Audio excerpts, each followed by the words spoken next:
Welcome to Plus One Forward, the podcast powered by the apocalypse, where we talk about role-playing games using or inspired by the apocalypse engine. I'm your MC, Rich, and I'm joined by my guest, James Mullen of Groundhoggeth Games. Hey James, welcome to the show. Hello. Pleased to be here. Fantastic. Now James, I'm curious, how long have you been playing PbtA games? I haven't played it from the beginning. I bought Apocalypse World when it came out, with about a month of that, because a lot of my friends were recommending it. But I didn't actually begin playing the engine until Monster Hearts came out. Mm-hmm. So that was my sort of introduction to actual play experience, rather than just reading through the rules and hacks and sort of finding my way around the system. Nice. So you had read through some of the stuff, but your gateway was Monster Hearts. Cool. Yeah. The situation at the time was we had a local role-playing club which changed games every 2 months or so. So there was a lot of, jockeying for position and people promoting this game and that game. So it took a while before I got a game of Monster Hearts there. But there's also a London group, the London Indie Meet, which has been playing a lot of one-offs of Monster Hearts and other games. So I was able to get a couple of sessions down there some weekends. Cool. Did you get to play, or did you start off by emceeing? I started off playing, yeah. I've never emceed Monster Hearts, I must say. What? Oh my gosh. I know. There's various reasons for that. As I say, to do with getting a group together and so on and so forth. But it's I've played lots. I've got through most of the skins that I really wanted to try, and that was great fun. Nice. Have you seen like second skins and skins for the skinless and that kind of stuff? Yeah, I've seen them. Not had a chance to play them. I've sort of changed my personal situation quite a lot in the last 3 or 4 years, which meant moving away from where I'd lived for a long time and finding new gaming groups. So then it's all like sort of starting again from the ground floor. So I've not had a chance to sort of introduce anyone to Monster Hearts or anything like that yet. But I'm hoping I'll get there eventually. Cool. Good luck with that. All right. Yeah. Let's move on to Read a Sitch. Read a Sitch. James, you had an online discussion at the UK RPG forum about a phrase, and you want to talk about that? There was a series of discussions that come and gone on the UK RPG forums about the Apocalypse World engine. And one thing that came up was that people just heard this phrase, to do it, and they didn't really understand what that meant. And some people thought it was a rule in the game, and other people tried to explain to them, well, it's really just like an idea or a principle that you use whilst you're playing. So there was some confusion over that. So the discussion went back and forth for a few days on the forum, yes.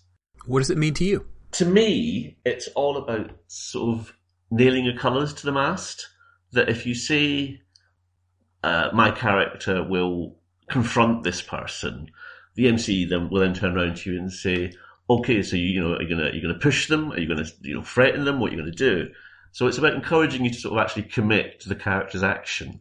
To not just try to make everything into the narrative itself, to like keep the rules there as a touchstone almost. So go, well, there is a way of doing that in these rules, and if you want to do it, then this is how you're going to do it. Yeah, I totally feel that. It's funny. I find that to do it has been a way that I keep players from hedging, from not really wanting to commit to a move.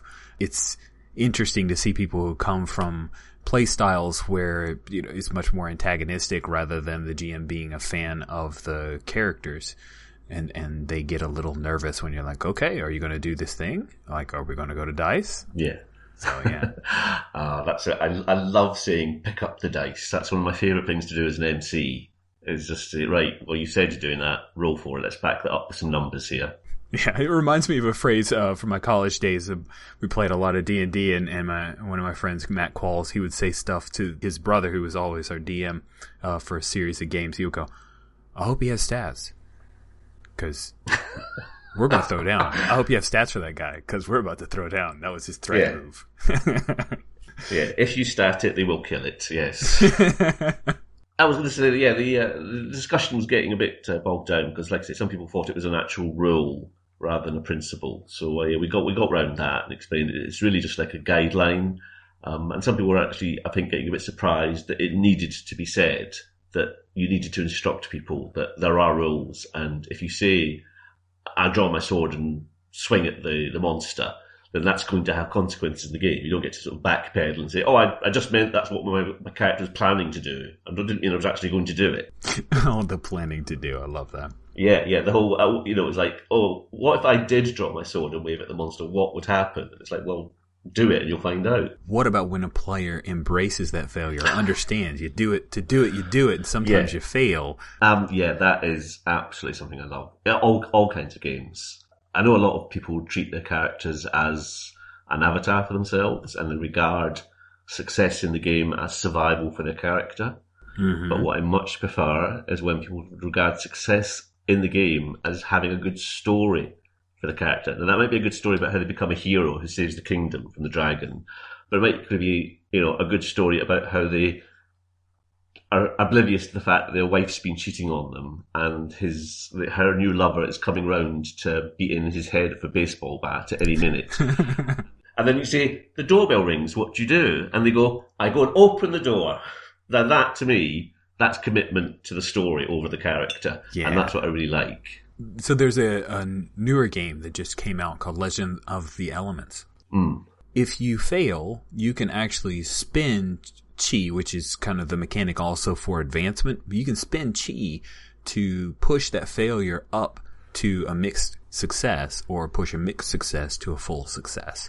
And I was worried about that because that chi in the game is the MC's resource to move their effectively their threat clocks around. Oh, right. And I thought that was an interesting set of mechanics, but because I had an entire group that have so fully embraced the idea of failure can be really interesting, I was nervous going into running the game because I'm like, I don't think I'm ever going to get Ichi to advance plots because they're just going to fail. I mean, recently at a convention, I got a chance to run another Apocalypse World hack I've been working on, sort of on a back burner for a couple of years, which is a superheroes-based one. Mm-hmm. Ooh, nice. Yeah, and we had a sort of go at it at a recent convention. And one of my friends, Alina, was towards the end of the game. She was facing the villain, and there was this sort of huge bubbling vat between her and the villain, and a chain she could swing across on, and all this setup. And she ultimately decided, well, the way to do this, after being challenged to like a life or death duel for high stakes by this villain, was to just grab the villain, swing into the vat with him, and plunge into this bubbling froth of, alchemical nonsense. And I said, well, I'm not sure what kind of move that would be. And she just said, oh no move. My character will die doing this. Oh. Because there's no way you could survive that. And I was like, if you're happy with that, then that is what will happen. And that's what we did. So she sort of swung across and had this dramatic final speech with the villain, and they plunged into the mess and died together. Wow. And that was her choice. She, at that point, I mean, it was a one-off, one-shot game at a convention, but she decided at that point that was the best move for her character, was to go beyond, desperately trying to get a high result on the dice, and just go, the best thing my character could do here is to sacrifice her own life to save everybody else. Nice. That's really cool. Yeah, she's a very cool player. A lot of UK conventions are made by Alina turning up and playing in a game. So, all right, name check Alina for UK conventions. Yeah, Alina. Yeah, she'll be made up now. Open your brain. All right, now we're going to open our brain. This is where James will discuss an Apocalypse Engine game. He's going to be talking about the Hood. What's the elevator pitch for the Hood? Basically, the one-line version is it's a big fish in a small pond. The longer version is it's all the crime dramas you've seen on TV and in the movies, but you're not the cops. And you're not the big glamorous villains. You're everybody else around them almost. So you are, the owner of the bar, the getaway driver who shows up halfway through and drives the car for the villains or whatever. Yeah. There are all these other people and hangers on, the ones who are trying to make it big in some way, or at the very least trying to hold on to what they've got. But it's a very grounded, contemporary urban hack of Apocalypse World. Nice. I like that pitch. So would you say tonally, is it something that runs along the lines of like a movie like Snatch, where it's slightly comedic, or is it a lot darker like a Reservoir Dogs? That's a good question. I know from reading other people's actual play reports that it's tended to be quite dark, but it does open itself up for a lot of dark comedy as well. So certainly my experience of running it, I tend to respect the gonzo. I don't embrace it, but I know it's always there potentially to sort of come into a game. And sometimes that works. Life does sometimes go in a crazy, unexpected direction. And you find yourself doing something ridiculous because you're sort of backed up against the wall and you've got no choices left. So yeah, it tends to, that mix of just very ordinary soap opera almost, everyday life, sort of fly on the wall, here are these ordinary people living an ordinary life. But even ordinary lives have extraordinary days. Oh, that's great. It's trying to capture the extraordinary days without making it seem, well, that would never happen. What did you do to the Apocalypse engine mechanically? What are the mechanics that I'll find in there that really make it the Hood? I would say the main two things are the changes to the way harm works and the introduction of heat as a sort of measure of how much trouble you're in. Okay. So the harm side of things, one of the earliest decisions I made for the hack was that I didn't want to have sort of the 6-point harm clock. To me, that would have discouraged a certain amount of banzai attitude to just go in and go, If people could look at their character sheet and say, I'll be fine doing this. I've still got 3 hit points left. I'll be fine. It would be too calculating. So the harm system in the Hood is there are only 3 states you can be in. Either you're fine, you're down, or you're out. Most of the characters, 90% of the time, are fine. It's just the default ground state and everything's going well. If they take a bit of serious damage, like if they get caught in a car as it rolls over, or somebody takes a crowbar to their knees or whatever, then they're down. Instantly they suffer a penalty right there and then, and also there's an ongoing penalty to that. But also you can ultimately just go out, and that's just you're dead.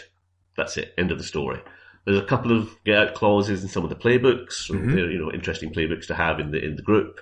But yeah, generally if you're out, you're dead, and that's it. Game over. Burn the character sheet. Start again. Nice. Okay. And then what's heat? Heat was a troublesome one, but eventually it just settled on being a measure of how much trouble you'd attracted yourself from what you've been doing. So a lot of moves have as a possible outcome, you gain a point of heat, and it's also an MC's option when you miss that they can say, well, the consequence of this is that you gain a point of heat.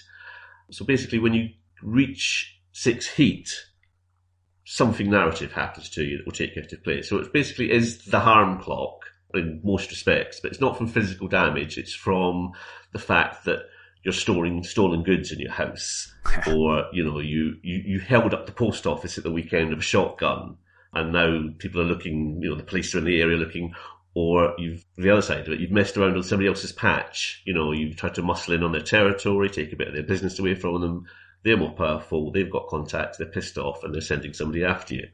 So when you get 6 heat, that's when you face the consequences, whether that's being arrested or having somebody, walk up to you in the back of a dark alley, put a gun against the back of your head and pull the trigger. Nice. So heat cues up your hard moves. Is that what you're saying? Yeah. It's as an option. Whenever there are hard moves triggered, you can, as the MC, just go for the straightforward. There's nothing else that really fits here, but you have made trouble, so here's +1 heat. There's a few other options as well. You can just create trouble, which is then you roll plus heat. And a high result means that people don't want to have you around. They're not willing to cooperate. So, it could mean that you're in trouble with your boss, or your family's now sort of reluctant to have anything to do with you. It's just that whole situation of you've got a reputation, it's a bad reputation, and tell you something that's done to clear it, people are going to be reluctant to do any business with you. Oh wow, that's cool. That for some reason I'm getting in my head the star rating in GTA. Oh yeah, it's not dissimilar. Yeah, it's the higher it goes, the more of a tightrope you're on. I mean, one of the basic moves does allow you to clear your heat, but you then tend to end up being indebted to some of the other characters that live in the hood with you. So, it's like you can clear it, but you're currently going to have somebody calling on you for a favour sooner or later. So it's intended to be cyclic. You do things, your heat goes up, you then lie low for a while, your heat goes down, but people now want something from you in return. They ask you to do that thing in return, and your heat goes up. That's a really cool cycle. I like that. That actually reminds me a little bit of Blades in the Dark, the cycle of doing jobs and getting stress and then burning off the stress by spending a bunch of money. Now you're out of money, so you got to go do more jobs. Similar cycle. That's really cool. Yeah.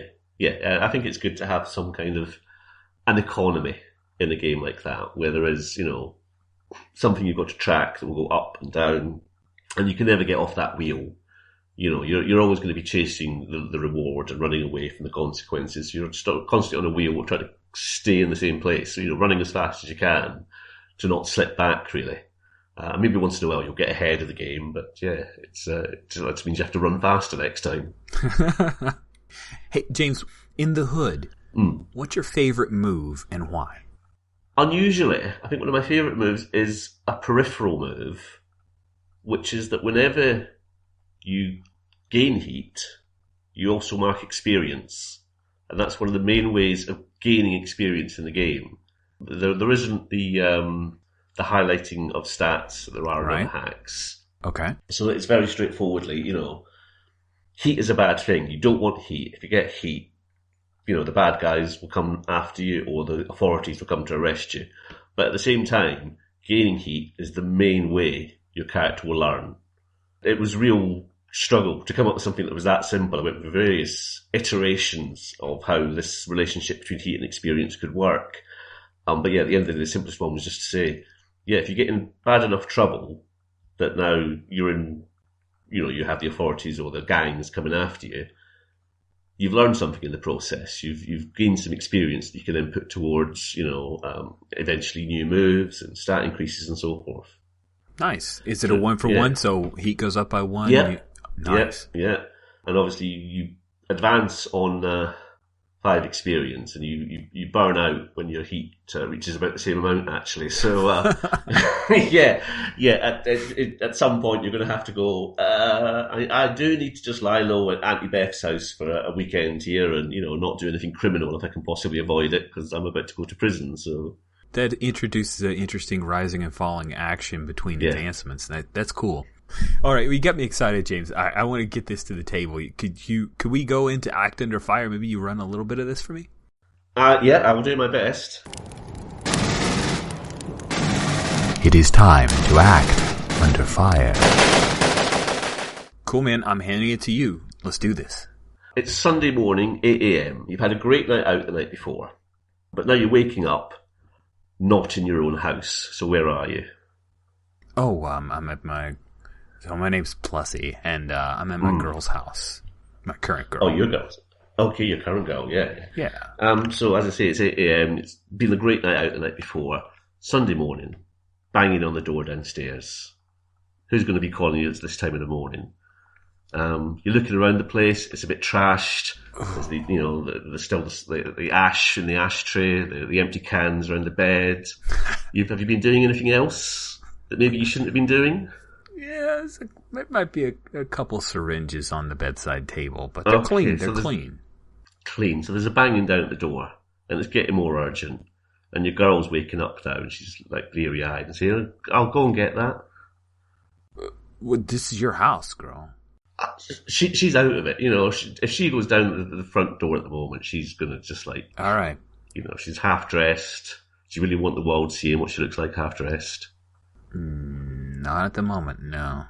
All right, fine. I toss a bra over top of the syringes on the bedside table and throw on some boxers and a pair of shorts and head down. Yeah. I'm here. Hold on. Okay. There's a little glass panel inset in the door, and through it you can just see the sort of shady outline of a man in uniform. Okay. Take a second.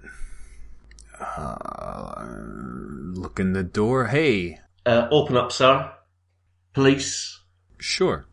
I've got the little chain, so I kind of open it up and look through the gap there. Yes, sir. There's a couple of police officers on the door here. The man that's knocked says, "Can you let us in, please, sir?" This is my girlfriend's place. Can I help you guys? What do you need? Is your girlfriend here? Can we speak to her? Can she come to the door, please, sir? She's sleeping. She's got a headache. Do you guys kind of know a little bit of what's going on, what this is about? There's a big van parked outside the house here. Not sort of your normal, patrol cop car. The kind that would carry, 6 or 7 officers, but there's only these 2 at the front door. Hold on just a second. I'll see if she can get up, all right? Okay. They're going to wait on the doorstep for you. Okay. Close the door, walk away calmly, quickly look through the back windows. Okay. You might be attracting some attention here, because they're getting a bit impatient now. They think you're trying to cover something up. It looks like you are trying to cover something up here. It does look that way. Yeah, so maybe this is a time to be, playing it cool and covering your tracks. So if you were to roll plus hush. Great. I will roll plus hush. It turns out that Plussy happens to have a hush of +1. How convenient. Here on +1 forward, we keep everything convenient here. All right, so let me roll 2d6 plus 1.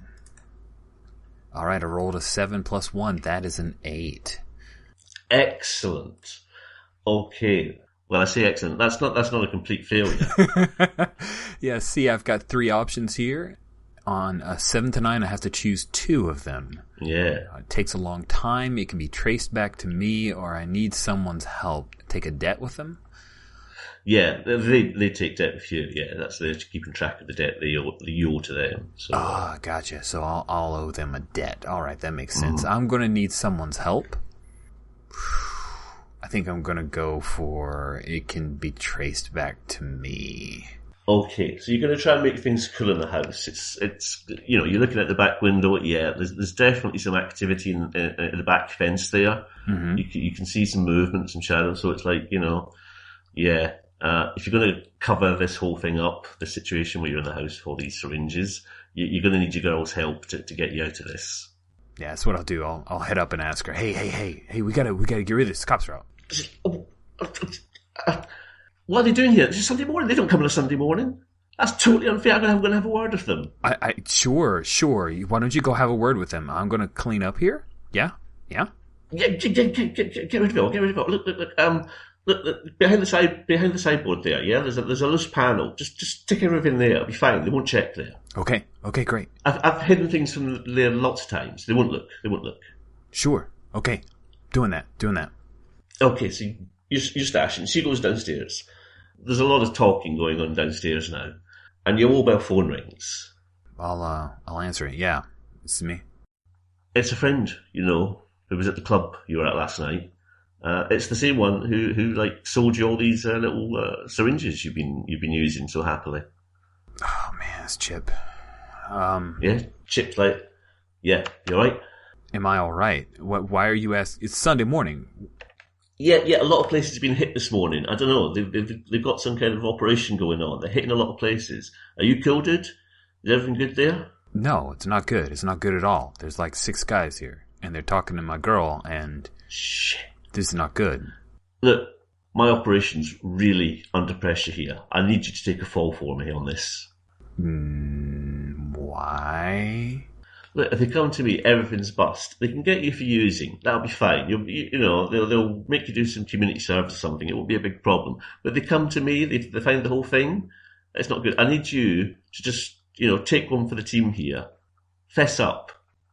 Say it was yours.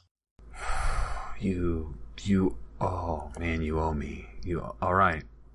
It's just using though. I don't have enough to be okay. God. Yeah, it's fine. Just, give it up to them. Give it up to them. You okay?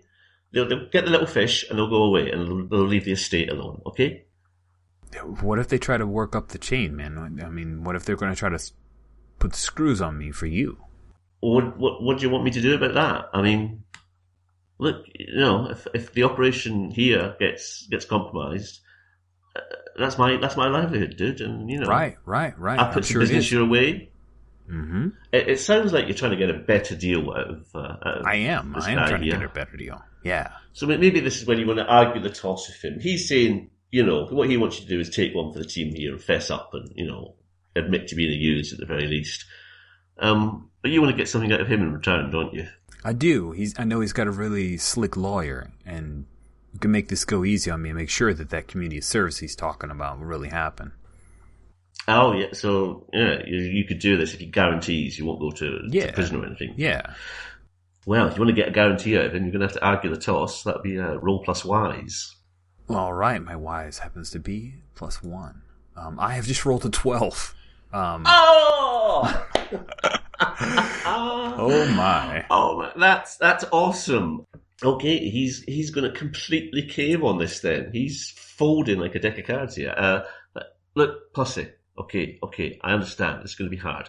Look, I know a man in the force. Okay, I've got a man on the inside. Mm-hmm. You go to Officer MacGregor. Okay, make sure you ask for him. He will make this go away. You give him the needles, and everything will be just cushy. Okay. All right. You do a bit of community service, maybe have to sit through one of these talks about why drugs are bad, and then that'll be it. All over. Is that fine? Yeah, I can do that. Okay, MacGregor, don't forget. I won't, Chip. It's better not go bad for me, man. Okay. You girls let the police in the house now. Yeah. She's saying, there's no drugs. I don't know why. We don't do that kind of thing. Oh, this is just, persecution. They're stomping about the place, looking here, there, and everywhere. What are you going to do? Man, I could maybe, I don't know, there's a part of me that just wants to try to play this out, but... Yeah, you might get away with the whole thing. Yeah, maybe they move... I'm going to see how hard they push, so I'm going to try to play it cool for a little bit. I'm going to head downstairs. I've got a shirt on now, and I'll just be there for Shelly, and yeah, you guys, it's Sunday morning, man. We're not hurting anybody. Maybe you should move on. Okay, there's a guy here that's not in uniform. This sort of seems to be in charge, and he takes one look at you from under these big bushy eyebrows he's got under a shaved head, and he obviously doesn't like you from the get-go. He looks at Lorraine and goes, "This the piece of trash you're hooking up with? Looks like a user to me." Wow. Thanks, man. Thanks a lot. Seriously, do you have anything better to do? Maybe you guys should... Are you just trying to roust up some trouble? Are you looking for something? You got a warrant? Okay, he gets really up close to you now. His face is inches from yours, and you can feel the hot breath on your cheek as he snarls at you. You don't talk until you're spoken to. Get it, boy? And he pushes you hard in the chest. Oh, man. Okay, I roll with that. I'm not going to slug this guy with this many cops around. I'm sure I could deck him, but then... So, yeah, all right, sure. You push backwards then. And one of the other policemen comes up to him and says, "Haven't been anything so far, Sergeant MacGregor." And this tough guy just looks furious. Oh. Sergeant MacGregor? Sir? You got something to say, boy? Yes, sir. Can I talk to you for a sec? Give me a minute, he says to everybody else. Clear out. Give us some space. Gets him real close to you. Cool. I kind of walk back to the kitchen. Okay. Follows you through. Hey, Officer MacGregor, Chip said that we can work together on this. Chip said that, did he? He did. He told me, ask for Officer MacGregor. Yeah, well, what if Chip's getting burned? Okay. Chip's not going to be running this neighbourhood much longer. So, what if I ask who's going to run it next? That's a good question. I think it's time there was some more organisation in the supply situation around here, don't you? Yeah. Somebody with authority taking over. Now, Chip, he's been good, but I'm on the inside here. I could get everyone protected for a price. Okay. Chip's just standing in the way. He pokes you in the chest as he speaks. So you've got to decide whose side you're on. And if you like, we can leave that there. Yeah, I love that. That is great. Wow, that is intense. Man, Chase, that is a great little setup, man. Yeah, I like the hard pushing of things. It's don't slow up when you've only got 7 or 8 minutes. Don't let up the pressure. Beautiful, beautiful. Okay, well, James, I just want to say thank you so much. Is Groundhoggeth Games? Where could someone pick up The Hood? Now you've got a director's edition of The Hood now. That's right. Yeah. Thanks to the constant questioning of Tommy Rayburn, who volunteered to do all the graphic design for it, we eventually ended up with a lot more material than we originally had prepared. So yeah, we decided to go for a director's cut with an extra 9 playbooks and extra chapters of advice and background on The Hood, and that's all available through Drive-Thru RPG. Well, cool. Thank you so much for coming on Plus One Forward. I appreciate it, James. Yeah, no, that was great fun. Thanks very much for having me on. Plus One Forward is a production of the Gauntlet community and Richard Rogers. You can find us on Gauntlet-RPG.com or follow us on Twitter at GauntletRPG. The games mentioned on this show use the Apocalypse engine, which is a creation of Vincent and McGay Baker. The music for Plus One Forward is from the Savage Arl Hotbed CD Gomi Daiko. The songs used are Gomi Daiko Metal version and Process. You can find more amazing tunes by Savage Arl Hotbed on their website, savagearlhotbed.com.